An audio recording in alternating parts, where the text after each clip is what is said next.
We so much sir. இந்த அம்சத்தை நம்ம எப்படி பார்க்க வேண்டி இருக்குது?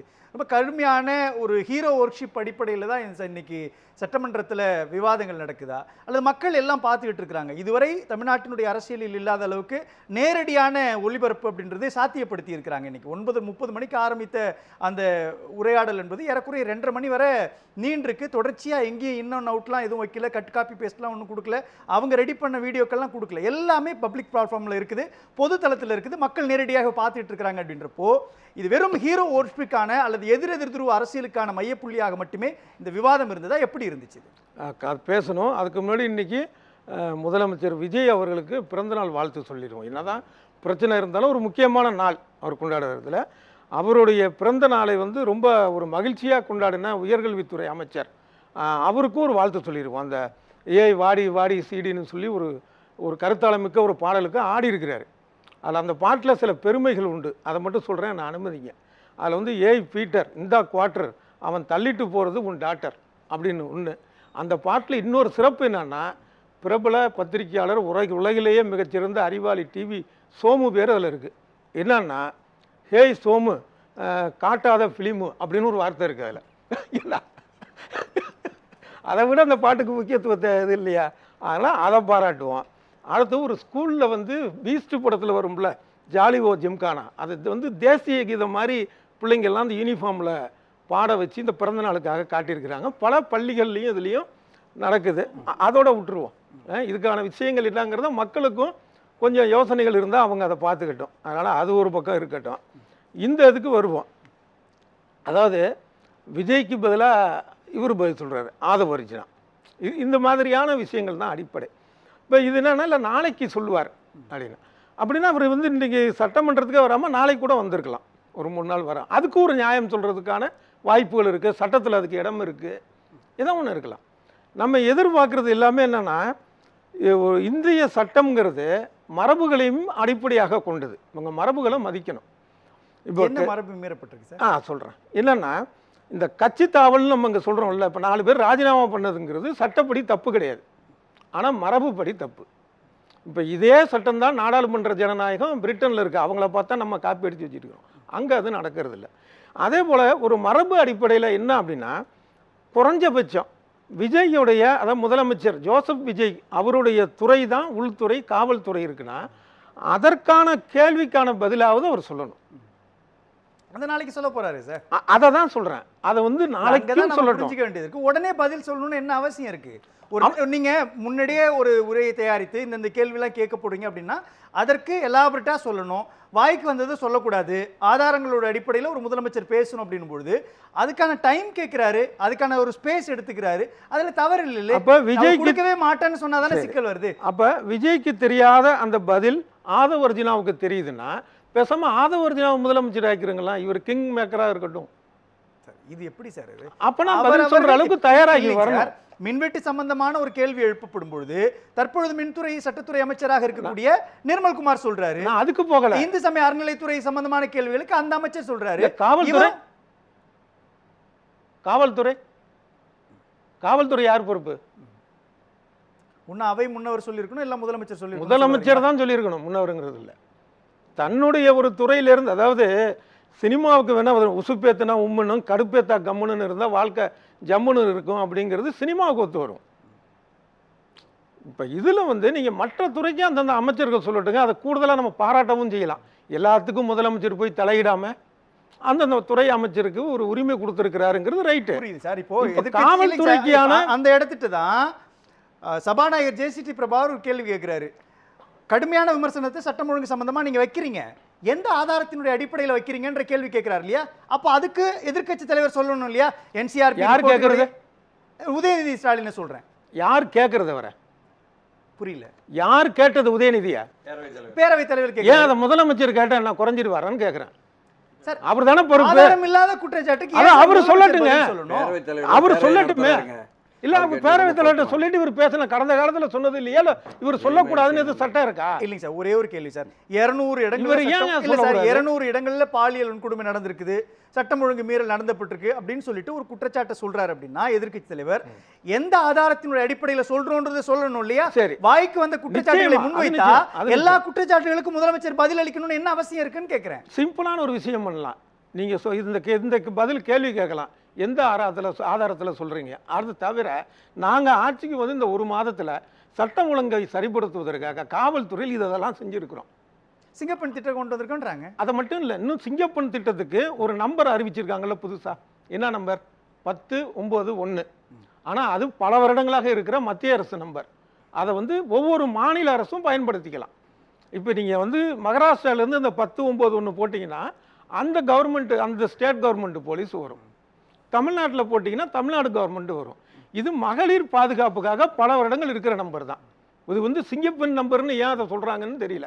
பெண் பாதுகாப்புக்கான ஏற்கனவே இருக்கிற நம்பர் தான். இது ஒரு சின்ன விஷயம். இது ஏன் இதில் என்ன இருக்கு? இதில் உடனே சொல்லுவாங்க, ஏன் அந்த நம்பர் இதுக்கு பயன்படுத்தக்கூடாதா? அப்போ அதை சொல்லிட்டு பயன்படுத்துங்க. ஏற்கனவே இருக்கிற அதே நம்பருக்கு சிங்கப்பெண்ணுக்கு நீங்கள் வந்து அழைக்கலான்னு சொல்லுங்க. அதை ஏன் புது நம்பர் மாதிரி சொல்றீங்க? இது ஒரு சின்ன விஷயம். இப்போ இந்த மாதிரி 1008 பிரச்சனைகள் இருக்கும்போது அது இல்லாமல் ஏற்கனவே பல பேர் சொன்னாங்க, என்னங்க சிங்கப்பெண் படைன்னு துவங்கிட்டீங்க, அதுக்குன்னு ஒரு ஃபோன் நம்பர் கூட இல்லையேன்னு சொன்னதுக்கு அப்புறமேல இந்த ஃபோன் நம்பர், அதுவும் பார்த்தா பழைய நம்பர். அது எவ்வளோ பெரிய மிஸ்டேக் அது. இல்ல பழைய நம்பரே நீங்க வச்சீங்கன்னு சொல்லியிருந்தாங்கன்னா நம்ம அந்த கேள்வியை கேட்க போறோம். சரிங்க சார். அப்ப இதெல்லாம் முதலமைச்சர் பேசணும். இப்போ இது எல்லாமே பேசலாம் சார்.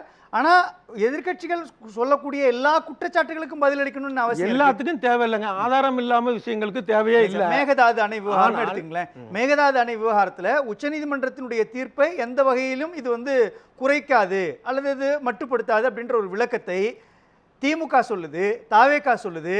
ஏற்கனவே கடந்த காலத்தினுடைய அனுபவத்துல அதிமுக எடுத்த காவிரி விவகாரத்தினுடைய ஸ்டாண்ட் அடிப்படையில் வழக்கறிஞர்கள் எல்லாரும் சேர்ந்த அடிப்படையில் தானே இந்த திட்டம் கொண்டு வரப்பட்டது. அப்போ தாவேகா அரசு மேல வீண் பழி சுமத்தணும் அல்லது கிரிட்டிசைஸ் பண்ணணும்ன்றதுக்காக ஒரு கேள்வியை முன்வைத்தா அதுக்கு எப்படி முதலமைச்சர் பதில் சொல்ல வேண்டிய கடமை இருக்கு? சிம்பிளான விஷயம் சொல்றேன். அதாவது மேகதாட்டுக்கான புதிய நடுவர் மன்றம் சரிங்கிற ஒரு கருத்துல சொல்றீங்க. ஒரு சிம்பிளான ஒரு விஷயம். இப்போ ஏற்கனவே காவிரிக்கான நடுவர் மன்றம் இருக்கு. அது 2 மாநிலமும் ஒத்துக்கிட்டு இருக்கக்கூடிய ஒரு நடுவர் மன்றம். அதையே கர்நாடக அரசு கேட்கல. இவங்க இந்த மேகதாட்டுக்கு சொல்ற விஷயம் தமிழ்நாடு வலியுறுத்துற ஒரு விஷயம். அவன் கட்டி தான் ஆமாங்கிறான். அதுல உள்ள தீர்ப்பு அவன் எப்படி வந்து அந்த ஒரு விஷயத்தை அவன் எப்படி ஏத்துக்குவாங்கிறது ஒண்ணு. இப்ப அங்கதான் ஆதவர்ஜுனா அமைச்சர் என்ன சொல்றாரு, காவிரி விவகாரம் தொடர்பாக அமைக்கப்பட்ட அந்த ஆணையம் அது மேல எங்களுக்கு நம்பிக்கை கிடையாது. ஏன்னா தமிழ்நாட்டினுடைய கோரிக்கைகளை அவங்க வந்து ஏற்கிறதே கிடையாது, பரிசீலிக்கிறது கிடையாது. அவங்களுடைய போக்கில் இருக்கிறாங்க. நம்பிக்கை இல்லாத ஒரு ஆணையத்தின் மேலே நாங்கள் ஏன் நம்பிக்கை வைக்கணும்? அதனால புது ஆணையத்தை நாங்கள் உருவாக்குறதுக்கு முயற்சி பண்ணுறோம். இதுதான் சட்ட வல்லுநருடைய கருத்துன்ற பொழுது அதை ஏற்க ஏன் எதிர்க்கட்சிகள் தயங்கணும்? சிம்பிளான ஒரு விஷயம் இருக்கு. என்னன்னா இவர் சொல்றது வந்து தவறு. ஏன்னா 2018 கடைசியாக உச்சநீதிமன்றம் சொன்ன 177.25 டிஎம்சிங்கிறத மாற்ற முடியாது. அது இந்திய சட்டம் உச்சநீதிமன்றம் வரைக்கும் சொல்லியாச்சு. காவிரி வாரியம்னு சொல்லிடுச்சு. ஒரு விஷயம். அடுத்து இந்த சூழல்ல நீங்க மறுபடியும் ஒரு புது வாரியம் அப்படின்னு வர்றதுங்கிறது என்ன மாதிரி இருக்குன்னா, அந்த சூரிய ஒரு படத்துல காமெடி பண்ணுவார்ல, புரோட்டா காமெடி. சரி அந்த தின்னுட்டு அந்த கோட்டை எல்லாத்தையும் அள்ளி மறுபடியும் போடு அப்படின்னு சைபர்லேருந்து வரக்கூடிய ஒரு சூழலை தான் உருவாக்கும். இவங்க சொல்ற மாதிரி ஒரு வாரியம் அமைச்சிட்டா கூட ஒரு கற்பனைக்காக சொல்றேன். அங்க வந்து அவன் வந்து 70 டிஎம்சி வந்து அங்கே நிறுத்தணும்னு சொல்லிட்டு மேகதாதுல அணை கட்டுறதுக்கு முயற்சி பண்ணுறான். இப்படி ஒரு வாரியம் அமைக்கிறாங்க. வாரியம் தீர்ப்பு சொல்லுது, சரி தமிழ்நாடு பக்கம் நியாயம் இருக்குப்பா, 70 டிஎம்சி நீங்கள் அவங்க தேக்கினீங்கன்னா அவங்க என்ன பண்ணுவாங்க பாவம். ஆனால் அணை கட்டி 68 டிஎம்சி மட்டும் தேக்கிக்கிங்கன்னா ஏற்றுக்க முடியுமா? இது வந்து அந்த ஒரு லாஜிக்கான கொஸ்டினை சார். அந்த லாஜிக் கொஸ்டினுக்கு தான் நீர்வளத்துறை அமைச்சரும் பதில் சொல்றாரு, அமைச்சர் ஆதவர்ஜுனாவும் பதில் சொல்றாங்க. அவங்க என்ன சொல்றாங்க, இதுக்கு முன்னாடி காவிரி விவகாரத்துல கர்நாடகா எடுத்த ஸ்டாண்ட் வேற மாதிரி இருக்குது. இப்போ பெங்களூருக்கு குடிநீர் வழங்கணும் அப்படின்ற ஸ்டாண்ட் எடுக்கிறாங்க. அப்போ பொலிட்டிக்கலாகவும் நிர்வாக ரீதியாகவும் அவங்க எடுக்கக்கூடிய முயற்சிக்கு தமிழ்நாடும் அப்படி ஒரு வியூகத்தை அமைக்க வேண்டிய கட்டுப்பாடு இருக்குது, கடமை இருக்குது. அப்போ காவிரியினுடைய விவகாரத்துல உச்சநீதிமன்றத்தினுடைய தீர்ப்பை இந்த ஆணையம் எந்த வகையிலும் குறைக்காது, குறைச்சு மதிப்பிடாதுன்றாங்க. வர மாட்டேங்குது. அதாவது அந்த குடிநீருக்காக அது வந்து இவங்க கட்டுறதுனால நம்ம வந்து ஒன்றும் பண்ண முடியாதுன்னு சொல்றது தெரியாமல் சொன்னாங்கன்னா அறியாமை, தெரிஞ்சு சொன்னாங்கன்னா அயோக்கியத்தனம். ஆனால் அது தவறு. ஏன்னா உச்சநீதிமன்றம் சொன்னதும் சரி, காவிரி வாரியம் சொன்னதும் சரி என்னன்னா, தமிழ்நாடு புதுச்சேரி அனுமதி இல்லாமல் நீங்கள் காவிரிக்கு இடையே அணை கட்டக்கூடாதுங்கிறது தான். நீங்கள் குடிநீர் விதிவிலக்குன்னு அவங்க சொல்லலை. அதனால் ஒன்று இது அறியாமையாக இருக்கணும், இல்லை அயோக்கியத்தனமாக இருக்கணும். இது வந்து உதயநிதி சொன்னாலும் சரி, விஜய் ஏற்றுக்கிட்டாலும் சரி, ரெண்டுமே. இது நம்ம மாநிலத்தோட உரிமையை, ஒரு அவசியமான விஷயத்தை விட்டு கொடுக்கக்கூடிய ஒரு விஷயம்.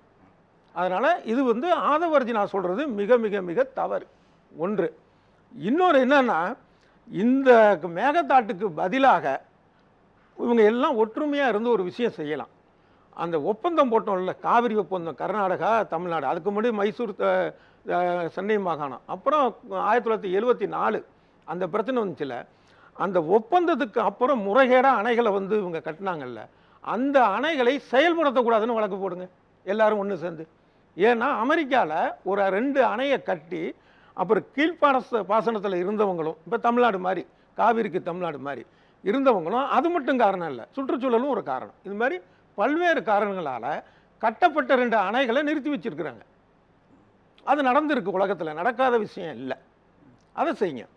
இன்னும் என்னன்னு செய்யலாம்னா, எங்களுக்கு காவிரி நீர் வர்ற வரைக்கும் தமிழ்நாட்டில் நீட்டு நடத்த மாட்டோம், நாங்களே வந்து ஃபில்லப் பண்ணிக்கிறோம் சொல்லுங்க. இது ஏற்கனவே திமுக செஞ்சுருக்கணும், அவங்க மட்டும் செஞ்சாங்களான்னு சொல்லி இது இல்லாமல் இவங்களாவது செய்யட்டும். ஏன்னா கர்நாடகா வந்து சட்டத்தை மதிக்கிறது இல்லை காவிரி விஷயத்தில், கேரளா வந்து முல்லை பெரியாறில் சட்டத்தை மதிக்கிறது இல்லை, உச்சநீதிமன்ற தீர்ப்பு. நம்ம மட்டும் தான் பயந்துருக்கோம். அப்போ தமிழ்நாடு மட்டும் தான் இந்தியாவா? கேரளா தனிநாடா? கர்நாடகா தனிநாடா? தானே சார். என்ன பாதிப்பு இருக்கும்? சட்ட ரீதியிலான விஷயங்களா சட்ட ரீதியாக அப்போ வந்து கர்நாடகாவுக்கு ஒன்றும் பாதிப்பு இல்லை, முல்லை பெரியாரால் கேரளாவுக்கு பாதிப்பு இல்லை, காவிரி விஷயத்தில் அவங்க சட்டத்தை மீறினால கர்நாடகாவுக்கு பாதிப்பு இல்லை. அப்போ நமக்கு என்ன ஏன் இந்த பயம்? ஏன் எல்லாரும் ஒத்துமையாக இருக்கக்கூடாது?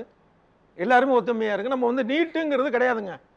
நீங்கள் அங்கே வந்து இது பண்ணுறீங்கல்ல, அதாவது சட்டப்படி தமிழ்நாடு நீட்ல பங்கேற்காதுன்னு ஒரு விஷயத்தை சொல்றாங்கன்னு. அது மட்டும் இல்ல, நாங்க வந்து ஃபில்அப் பண்ணுவோம் சொல்லுங்க சார். யாருக்கு சார் பாதிப்பு வருது? என்ன பாதிப்பு? நம்ம மாணவர்கள் தானே சார் நீட்ல மருத்துவர் ஆக முடியாத வாய்ப்பு ஏற்படும்.